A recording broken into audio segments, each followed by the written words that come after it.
Why the P-51 Mustang's range was a geometrical nightmare for German pilots. Imagine climbing into your fighter aircraft in Nazi Germany, the engine roaring beneath you, the sky stretching endlessly ahead. You know the enemy is coming. You know exactly where they should turn back. And yet, they don't. Hour after hour, the American bombers keep coming deep into the heart of Germany, and flying beside them is a sleek silver fighter that simply refuses to run out of fuel. This wasn't just bad luck for German pilots. It wasn't just better engines or superior tactics. It was geometry. The P-51 Mustang didn't just outfly Germany's defenders, it broke the mathematical assumptions that the entire German air defense system was built upon. And once those assumptions collapsed, so did the Luftwaffe. The problem Germany thought it had solved. By 1942, Germany believed it understood aerial warfare. The Luftwaffe had designed its fighter force around a simple, logical idea. Enemy fighters must protect their bombers. Fighters have limited fuel. Limited fuel means limited distance. So German planners drew invisible circles over Europe. These circles represented fighter range. British Spitfires, they could escort bombers partway, but not all the way to Berlin. American P-47 Thunderbolts, powerful, yes, but fuel-hungry. They turned back early. So German pilots expected a pattern. Bombers would appear, fighters would peel away, then the bombers would be exposed. It was predictable. It was manageable. Until the P-51 Mustang arrived. The Mustang that shouldn't have existed. The P-51 Mustang was almost an accident. Originally designed for Britain, it wasn't even meant to be a long-range escort. Early versions were mediocre at high altitude. Then, engineers installed the Rolls-Royce Merlin engine. Suddenly, the Mustang transformed. Faster than most German fighters, deadly at high altitude, and most importantly, incredibly fuel-efficient. With external drop tanks, the P-51 could escort bombers from England to Berlin and back. This single fact shattered German expectations. But the real nightmare wasn't the distance, it was how range interacted with space. Geometry of death, why range changed everything. Let's talk geometry. German air defense relied on interception zones, areas where fighters could climb, engage, and return safely. These zones assumed fighters escort bombers only part way.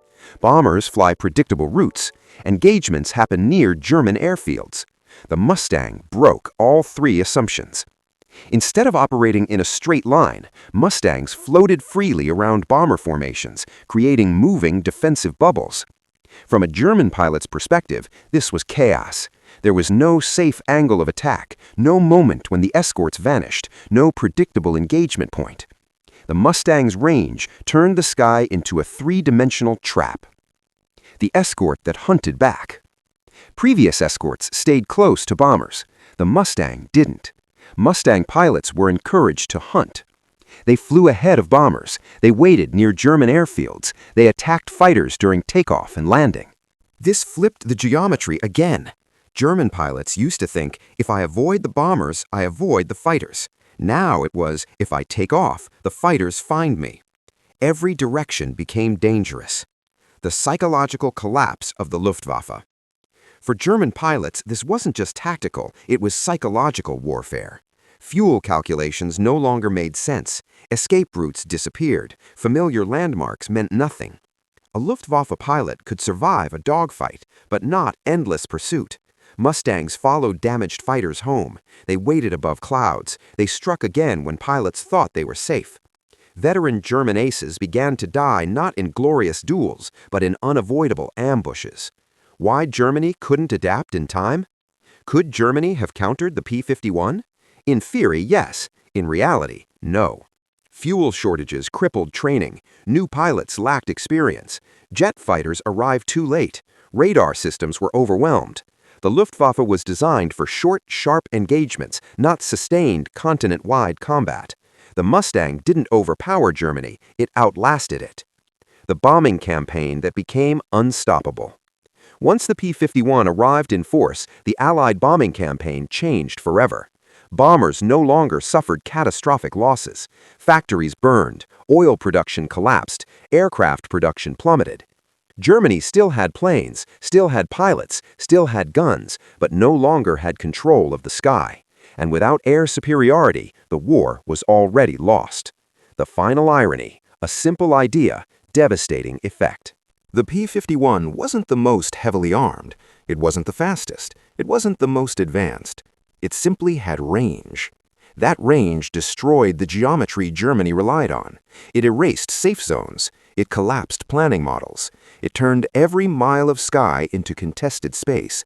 The Luftwaffe didn't lose because it fought poorly. It lost because the battlefield itself changed shape.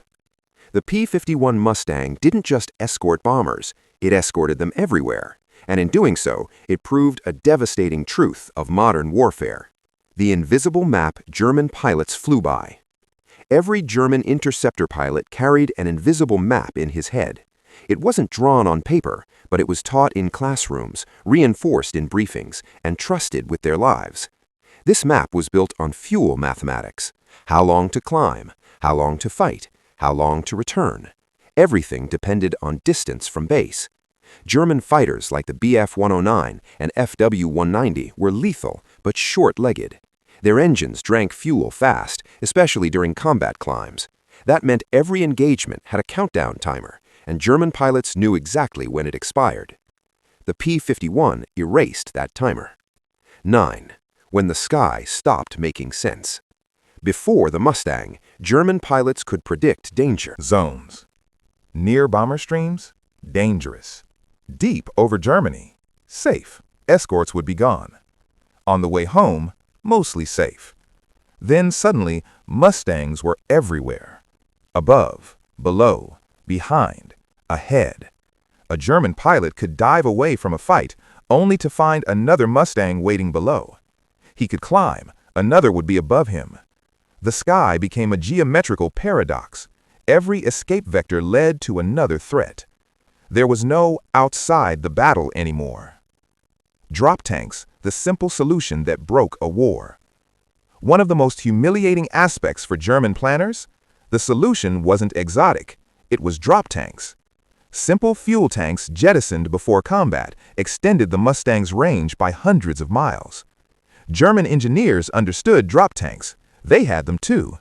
But Germany lacked enough fuel to waste, enough aluminum to mass produce them, enough time to redesign doctrine. The Allies had all three. The result was asymmetrical warfare, where one side could afford to stay airborne longer than the other could exist. The Mustang versus the Ace. German aces were legendary. Men like Erich Hartmann and Walton Novotny survived dozens, sometimes hundreds of air battles. But the P-51 introduced a new enemy, attrition. Even the best pilot couldn't win. 2 engagements in one sortie, chase fighters across 300 miles, fight without fuel reserves. Mustangs didn't need to defeat aces individually. They just needed to be there every time. Eventually, even legends make mistakes, and when they did, a Mustang was waiting. Why jets didn't save Germany? Many assumed Germany's jet fighters, the Me-262, should have changed everything. They didn't. Because jets had even worse range. They needed long runways, precious fuel, time to accelerate. Mustangs loitered near airfields, attacking jets during takeoff and landing. The fastest aircraft in the world became vulnerable at its most basic moment. Speed meant nothing without endurance. The daylight war that became unwinnable. Before the Mustang, daylight bombing was suicidal. After the Mustang, it became inevitable. Factories were bombed repeatedly. Repair crews couldn't keep up. Oil plants burned faster than they could be rebuilt. German fighters were still dangerous, but they were outnumbered, outlasted, and outpositioned. Air superiority didn't come from winning every dogfight. It came from owning the geometry of the spy. The war lesson that still matters today. The P-51 Mustang taught a lesson militaries still study. Control of space matters more than dominance at a single point. The aircraft didn't just escort bombers, it reshaped air doctrine, strategic planning, aircraft design philosophy. Modern fighters prioritize range, persistence, and refueling for this exact reason, because whoever controls endurance controls the battlefield. Final reflection: how Germany lost the air war. Germany didn't lose the air war because its pilots were inferior. They lost because their assumptions were. They planned for a world where enemies had to leave. The Mustang created a world where the enemy never did. No retreat, no safe distance, no mathematical comfort, just silver wings waiting. The P-51 Mustang didn't scream its power. It whispered it, hour after hour, mile after mile. And as German pilots scanned empty fuel gauges and endless skies, they realized something terrifying. This war wasn't being won by who fought hardest, but by who could stay the longest.